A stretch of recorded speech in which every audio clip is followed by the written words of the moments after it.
ఈ నకిలీ loan apps ద్వారా లోన్స్ తీసుకొని వాళ్ళ దగ్గర నుంచి లోన్ తిరిగి చెల్లించలేనప్పుడు వాళ్ళు చేసేటువంటి వేధింపులు, బ్లాక్మెయిల్స్ ఇవన్నీ కూడా గతంలో చూడడం జరిగింది.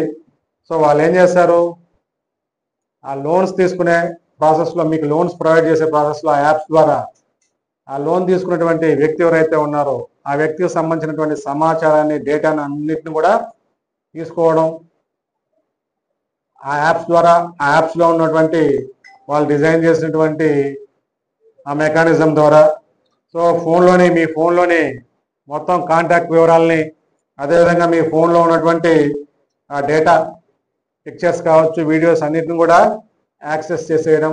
అంటే ఈ నకిలీ లోన్ యాప్స్ ఏవైతే ఉన్నాయో ఆ లోన్ యాప్స్లో లోన్ తీసుకునే క్రమంలో వీళ్ళని సమ్ డేటా ప్రొవైడ్ చేయమని ఆ కండిషన్స్ పెట్టడం, ఆ డేటా ప్రొవైడ్ చేసిన ద్వారా అక్కడ ఉన్నటువంటి ల్యాప్సెస్ని బేస్ చేసుకొని వాళ్ళ యొక్క ఫోన్స్ డేటాని యాక్సెస్ చేసుకొని ఆ ఫోన్లో ఉన్నటువంటి కాంటాక్ట్ నెంబర్స్ని కానీ, అదేవిధంగా ఆల్ డేటా, పర్సనల్ డేటా, వాళ్ళ పిక్చర్స్ కావచ్చు, వీడియోస్ కావచ్చు, వీటన్నిటిని తీసుకోవడం, వాటిని మార్పు చేయడం. ఇలా ఈ నకిలీ లోన్ యాప్స్ ద్వారా, అంటే ఆర్బీఐ ఆమోదించని, ఆర్బీఐ వెబ్సైట్లో రికగ్నైజ్ చేసినటువంటి బ్యాంక్స్ దేర్ యాప్స్ ఏవైతే ఉన్నాయో అవి క్లియర్గా ఉంటాయి. సో అదర్ దాన్ దోస్ అన్నీ కూడా fake loan apps, so unrecognised by RBI. కాబట్టి వీటన్నిటిని కూడా దృష్టిలో పెట్టుకోవాలి. ముఖ్యంగా యూత్ ఎక్కువ కూడా ఈ ఇన్స్టెంట్ లోన్స్ వస్తున్న ఈ యాప్స్ ద్వారా వెంటనే వాడు వితౌట్ ఎనీ వెరిఫికేషన్స్ అప్లై, ఇప్పుడు ఆ యాప్ ద్వారా వాడు ఆ డేటా సబ్మిట్ చేసి రిక్వెస్ట్ చేయగానే వాడికి ఒక 10,000, 15,000, 20,000 ప్రొవైడ్ చేసే ఫెసిలిటీ సో ఈజీగా దొరుకుతుంది. కాబట్టి ఎక్కువగా యూత్ ఈ నకిలీ లోన్ యాప్స్కి, వాటి ద్వారా లోన్స్ తీసుకొని తిరిగి చెల్లించే క్రమంలో రకరకాల వేధింపులకు గురై చాలా ఇన్సిడెంట్స్ జరగడం జరిగింది. కరెంట్ బిల్స్ పేరు మీద కూడా కొన్ని మొబైల్ ఫోన్స్కి లింక్స్ వస్తుంటాయి. సపోజ్ జనరల్గా ఏపీ పవర్ డిస్ట్రిబ్యూషన్ సిస్టమ్కి సంబంధించిన విభాగాలు ఏవి కూడా మీకు లింక్స్ ఇవ్వవు. ఈ లింక్స్కి మీరు వెళ్ళి మీరు పేమెంట్ చేయండి అని ఇవ్వవు. ఓన్లీ మీది డ్యూ ఉందని మాత్రమే మీకు మెసేజెస్ వస్తాయి. మీ యొక్క ఒకవేళ టెక్నాలజీని అడాప్ట్ చేసుకొని తిరిగి కస్టమర్స్కి కమ్యూనికేట్ చేసే మెకానిజంలో వాళ్ళు ప్రధానంగా తెలియపరిచేది ఏంటంటే మీ యొక్క డ్యూ ఫర్ ది మంత్ అని వివరాలు మాత్రమే కమ్యూనికేట్ చేస్తారు. కానీ లింకులు ఇచ్చి ఆ లింకుల్లోకి వెళ్ళి ఆ లింక్ ద్వారా పేమెంట్స్ చేయమని అడగరు. పేమెంట్స్ అన్నీ కూడా అఫీషియల్ వెబ్సైట్లోకి వెళ్ళి అక్కడ మీ యొక్క సర్వీస్ నెంబరు ఏదైతే ఉందో పవర్ కనెక్షన్ సంబంధించినటువంటి సర్వీస్ నెంబర్స్ డీటెయిల్స్ ఎంట్రీ చేసి అకార్డింగ్లీ పేమెంట్స్ అనేది త్రూ యూపీఐస్ ద్వారా చేసే ఫెసిలిటీ కలగజేస్తారు తప్ప డైరెక్ట్గా మెసేజెస్లో లింక్స్ ఇచ్చి ఆ లింక్స్ని క్లిక్ చేసి పేమెంట్ చేయడం జరగదు. కొన్ని డీటెయిల్స్ అడుగుతారు. తర్వాత మీ యొక్క ఫోన్ నెంబర్కి ఒక కాల్ వస్తుంది. ఒక కాల్ చేసి వాట్సాప్లో కానీ, మెజారిటీ కాల్స్ అన్నీ కూడా వాట్సాపే వస్తాయి. వాట్సాప్ వచ్చి మీ యొక్క పేమెంట్ డ్యూ ఉంది, మేము ఒక లింక్ పంపిస్తున్నాం, ఇద్దరు ఫోన్ యూపీఐ లింక్స్ పంపిస్తున్నాం, మీరు ఆ నెంబర్కి అమౌంట్ క్రెడిట్ చేయండి, మీ యొక్క డ్యూస్ ఏవైతే ఉన్నాయో ఆ డ్యూస్ని పే చేయమని చెప్పేసి వాట్సాప్ కాల్ చేసి వాట్సాప్లో ఆ లింక్ ప్రొవైడ్ చేస్తాడు. లేదా వన్స్ ఈ లింక్ క్లిక్ చేసిన తర్వాత, సో వన్స్ వాడు పేమెంట్ చేసిన తర్వాత that will go to different accounts, not to the concern department account. So ఇవన్నీ కూడా కరెంట్ బిల్లులు కట్టలేదని వచ్చేసేటువంటి మెసేజ్ లింక్ ద్వారా జరుగుతున్నటువంటి ఫ్రాడ్స్.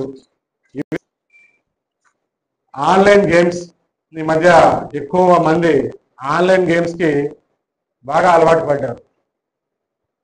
సో ఈ ఆన్లైన్ గేమ్స్ ఆడే క్రమంలో మీరు కొంత అమౌంట్ ఆ గేమ్ ఆడే ప్రాసెస్లో కొంత అమౌంట్ క్రెడిట్ చేసి దాని ద్వారా in the form of amount or in the form of coins వాళ్ళకి ఇచ్చి మీరు ఆ గేమ్స్ ఆడితే మీరు విన్ అయిన అమౌంట్ని ఇమీడియట్గా మీ అకౌంట్స్కి with in fraction of seconds, మినిట్స్లో క్రెడిట్ అవుతాయని చెప్తూ వాళ్ళని ఇండ్యూస్ చేయడం, వాళ్ళని యూత్ని ప్రలోభ పెట్టడం. సో ఇలాంటి ఆన్లైన్ గేమ్స్లో మొదటగా వాళ్ళు ఏం చేస్తారంటే ఫ్యూ గేమ్స్ ఆడేంత వరకు వీళ్ళు విన్ అయినట్టు చూపెడుతూ అమౌంట్స్ని క్రెడిట్ చేస్తారు first few games, first few days. So these people attract అవుతారు. ఈ ఆన్లైన్ గేమ్స్ ఆడేటువంటి యువత ఎక్కువగా ఇనిషియల్గా వాళ్ళకి అమౌంట్స్ క్రెడిట్స్ అవుతాయి first few games and first few days. So వాళ్ళకి ఒక నమ్మకం కలిగించిన తర్వాత then they will start game play. So ప్రతిదీ కూడా ఆ గేమ్కి సంబంధించిన యాప్ సంబంధించి ప్లేయర్స్ ఏం ప్లే చేస్తున్నారు, వాళ్ళ యొక్క మూమెంట్స్ ఏంటి, నెక్స్ట్ మూమెంట్స్ ఏంటి, వీటన్నిటిని కూడా వాళ్ళు థర్డ్ పర్సన్ మానిటరింగ్ ఉంటుంది. ఆ థర్డ్ పర్సన్ మానిటరింగ్ ద్వారా వాళ్ళు ఏదన్నా ఫేవర్గా ఆ గేమ్ అనేటువంటి పర్సన్స్ పోతుంటే మార్చేస్తారు.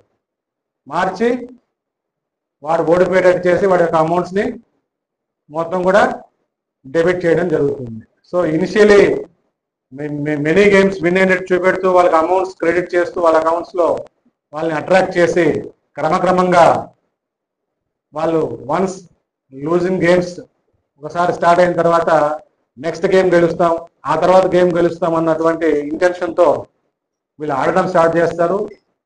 సో వన్స్ వీడు అట్రాక్ట్ అయ్యాడు, ఆడడం మొదలుపెట్టాడు కంటిన్యూస్గా అన్న విషయం డేటాబేస్లో వాళ్ళకు ఉంటుంది. Then immediately they will play game and వాళ్ళ యొక్క అకౌంట్స్ నుంచి అమౌంట్ అంతా కూడా డెబిట్ చేసి వాళ్ళ యొక్క యాక్టివిటీలో భాగంగా మొత్తం మోసానికి గురి చేసి తీసుకోవడం జరుగుతుంది. ఇలాంటి ఆన్లైన్ నకిలీ లోన్ యాప్స్, ఆన్లైన్ గేమ్స్ సంబంధించి జరిగేటువంటి నేరాలు ఎక్కువగా యూత్ ఈ రెండింటికి కూడా అట్రాక్ట్ అయ్యి నష్టపోతున్నారు. ఈ రెండింటిని కూడా దృష్టిలో పెట్టుకోవాలి. సిమిలర్లీ ఇంకా ఆన్లైన్ మాధ్యమాల ద్వారా వేధింపులు, ఈ ఆన్లైన్ మాధ్యమాల ద్వారా వేధింపులు అంటే సోషల్ మీడియా వినియోగం బాగా జరిగింది, బాగా జరుగుతుంది. చాలా మందికి, ప్రతి ఒక్కరికి, almost all everybody they are having Facebook, Insta, YouTube, ట్విట్టర్లా ఎక్కువగా ఫేస్బుక్కి, ఇన్స్టాకి అండ్ యూట్యూబ్కి ఎక్కువ అలవాటు పడి ఉన్నారు.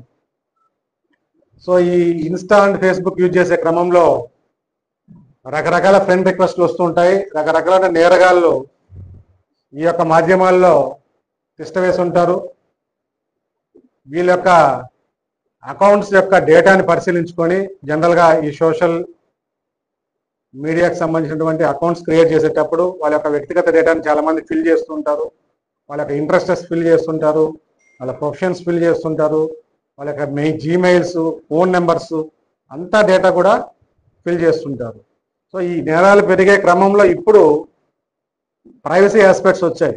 గతంలో privacy aspects few months last year వరకు కూడా ప్రైవసీ ఆస్పెక్ట్స్ చాలా తక్కువ ఉన్నాయి. క్రమక్రమంగా ప్రైవసీ ఆస్పెక్ట్స్ని కూడా తీసుకురావడం జరుగుతుంది అన్ని సోషల్ మీడియా సంస్థలు. సో ఇక్కడ ముఖ్యంగా ఈ ఇన్స్టా అండ్ ఫేస్బుక్లో ఈ ఫ్రెండ్ రిక్వెస్ట్లు పంపించడం, అన్నోన్ పర్సన్స్ నుంచి వచ్చేటువంటి ఫ్రెండ్ రిక్వెస్ట్ని క్యాజువల్గా అందరూ కూడా ఫాలోయర్స్, నా అకౌంట్లో ఫాలోయర్స్ ఎంతమంది పెరగాలి, ఈ ఫాలోయర్స్ ఉంటే సో సమ్ మనీ ఏదో వస్తుంది, ఇన్స్టా ఫేస్బుక్ ద్వారా కూడా యూట్యూబ్ లాగా మనీ జనరేట్ అవుతుంది. ఇలాంటి కాన్సెప్ట్స్తో నాకు ఎంతమంది ఎక్కువ ఫాలోయర్స్, సబ్స్క్రైబర్స్ ఉంటే దాని ఒక ప్రెస్టేజ్గా తీసుకుంటున్నారు చాలామంది యూత్.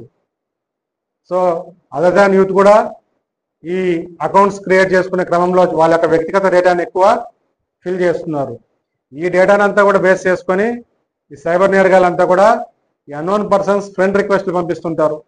ఆ ఫ్రెండ్ రిక్వెస్ట్ని ఈ సబ్స్క్రైబర్స్ పాయింట్ ఆఫ్ వ్యూలో కానీ, ఫాలోయర్స్ పాయింట్ ఆఫ్ వ్యూలో కానీ వీళ్ళంతా కూడా చాలా క్యాజువల్గా తీసుకొని ఈ అన్నోన్ రిక్వెస్ట్లన్నీ కూడా ఫ్రెండ్ రిక్వెస్ట్లన్నింటినీ క్లిక్ చేయడం, వాళ్ళతో టచ్లో ఉండడం, వాళ్ళతో వీళ్ళ యొక్క వ్యక్తిగత సమాచారాన్ని పంచుకోవడం, క్రమక్రమంగా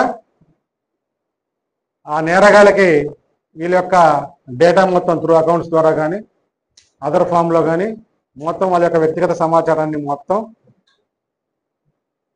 పోయేటట్లు ప్రవర్తించడం, తద్వారా ఆ నేరగాళ్ళు వీళ్ళని వేధింపులకి గురి చేయడం. ఇవన్నీ ఎక్కువ యూత్లో both gender wise male and female, ఎక్కువగా ఫీమేల్ ఆస్పెక్ట్స్లో జరుగుతున్నాయి.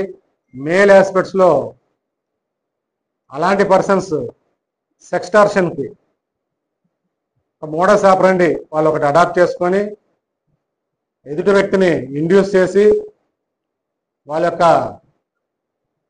యాక్టివిటీని రికార్డ్ చేసి ఆ రికార్డ్ చేసినటువంటి వీడియోలతో బెదిరించి అమౌంట్లు వేసుకోవడం, ఇలాంటి నేరాలు ఎక్కువగా, ఈ సెక్స్టార్షన్ నేరాలు కానీ ఈ ఆన్లైన్ సమాచారం మార్పిడి ఏదైతే ఉందో వ్యక్తిగత సమాచారం ఆన్లైన్స్లో ఇవ్వడం, చేరవేయడం ద్వారా జరిగేటువంటి వేధింపులు కూడా ఎక్కువ జరుగుతున్నాయి. సో ఇలాంటి నేరాలు ఎక్కువగా ఇప్పుడు మనం డిస్కస్ చేసినటువంటి నేరాలన్నీ కూడా అట్ ప్రెసెంట్ ఎక్కువగా సైబర్ పరంగా.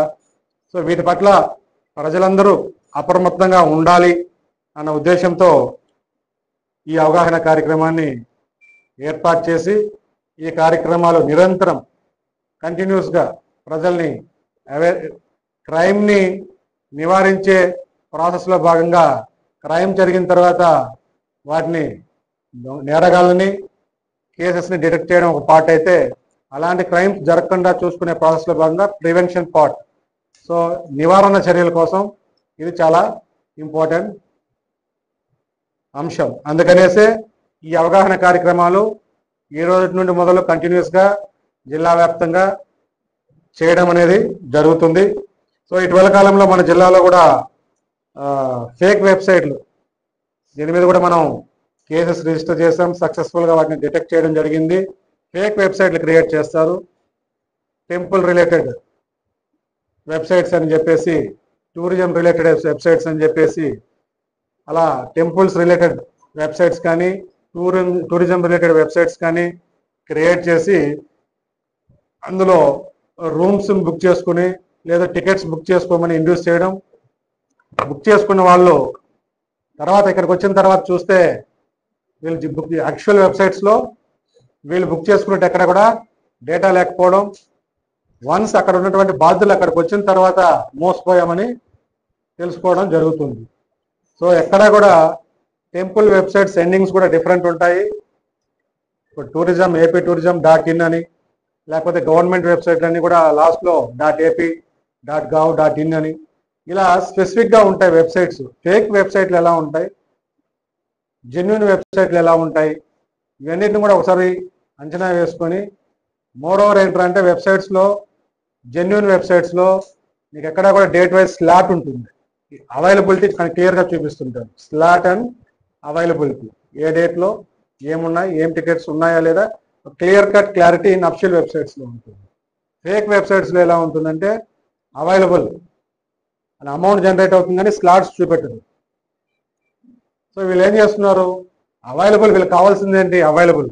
సో నాకు దొరికేసింది, సో దొరికింది అన్న హ్యాపీనెస్లోనో లేకపోతే ఆ కన్ఫర్మేషన్లోనో పేమెంట్స్ చేసేయడం. సో అది ఫేక్ వెబ్సైటా జెన్యున్ వెబ్సైటా వెరిఫై చేసుకోకుండా అట్లా చాలామంది కూడా బాధితులు ఉన్నారు. ఈ ఫేక్ వెబ్సైట్ల జోడులకు కూడా ఒకసారి ఆ వెబ్సైట్స్లోకి వెళ్ళి ట్రాన్సాక్షన్ చేసేటప్పుడు కూడా జాగ్రత్తగా చూసుకోవాలి. ఇంకా బ్యాంక్స్ పేరు మీద జరిగేటువంటి మోసాలు కూడా, ఈ KYC అని చెప్పేసి, ఈ KYC రిలేటెడ్ మీ డెబిట్ కార్డ్ క్రెడిట్ కార్డు సంబంధించినటువంటి KYCని అప్డేట్ చేయాలి, లేకపోతే మీ యొక్క బ్యాంక్ లింక్డ్ ఆధారో బ్యాంక్ లింక్డ్ ఫోన్ ఎక్స్పైర్ అయింది, మళ్ళీ దాన్ని మీరు ఒకసారి అప్డేట్ చేసుకోవాలని చెప్పేసి ఈ బ్యాంకింగ్ రిలేటెడ్ యాక్టివిటీ మీద కూడా కొన్ని కాల్స్ రావడం, ఆ OTPస్ని తీసుకోవడం, ఆ OTPస్ తీసుకొని మీ ద్వారా మీ అకౌంట్స్లో ఉన్నటువంటి అమౌంట్ అంతా కూడా విత్డ్రావల్స్ చేయడం. ఎవరో కూడా బ్యాంక్ ఆఫీషియల్స్ మీ యొక్క OTPని అడగరు. On the name of bank అని చెప్పి చాలామంది ఇండ్యూస్ చేసినా కూడా మీ యొక్క OTPని ఎటువంటి పరిస్థితుల్లో మీరు చెప్పకూడదు. మీ బ్యాంకింగ్ వ్యవహారాలు ఏదైనా ఉంటే సచ్ టైప్ ఆఫ్ ఏదైనా వ్యాలిడిటీ అయిపోయినటువంటి డెబిట్ కార్డ్స్ కానీ క్రెడిట్ కార్డ్స్ కానీ వ్యాలిడిటీ అయిపోయినా, లేదా మీ అకౌంట్కి సంబంధించి మీ బ్యాంకింగ్ వ్యవహారాలకు సంబంధించి ఏదైనా ఇష్యూ ఉన్నా బ్యాంకుని సంప్రదించడం నేర్చుకోవాలి. సో చాలామంది వాళ్ళ యొక్క వ్యక్తిగత అంశాలకు సంబంధించి వ్యవహారాలకు సంబంధించి ఈ సెల్ ఫోన్ వినియోగం అయిన తర్వాత ఎక్కడా కూడా కన్ఫర్మేషన్ కోసం కానీ లేకపోతే సెక్యూరిటీ ఆస్పెక్ట్స్లో కానీ ఇలా ఎస్పెషల్లీ బ్యాంకింగ్ రిలేటెడ్ ఇష్యూస్లో బ్యాంకులను సంప్రదించడం పూర్తిగా మానేశారు. సో ఇలాంటి బ్యాంకింగ్ మోసాలు కూడా జరుగుతున్నాయి. వీటన్నిటిని కూడా అందరూ కూడా దృష్టిలో పెట్టుకోవాలి. సో సక్సెస్ఫుల్గా డిటెక్ట్ చేసాం. ఆ గ్యాంగ్స్ని కూడా మనం పట్టుకోవడం జరిగింది. సిమిలర్లీ ఇటీవల కాలంలో జరిగిన సైబర్ నేరాలన్నింటి మీద ప్రత్యేక దృష్టి పెట్టడం జరిగింది. ఆ నేరాలను కూడా ఛేదించే క్రమంలో మా టీమ్స్ని స్ట్రెంగ్తన్ చేసుకొని మా టీమ్స్ ఆ దిశగా పనిచేయడం మొదలెట్టాయి. ఈ సందర్భంగా మీరు వచ్చినందుకు మీ అందరికి కూడా ధన్యవాదాలు తెలియజేస్తూ thank you all of you.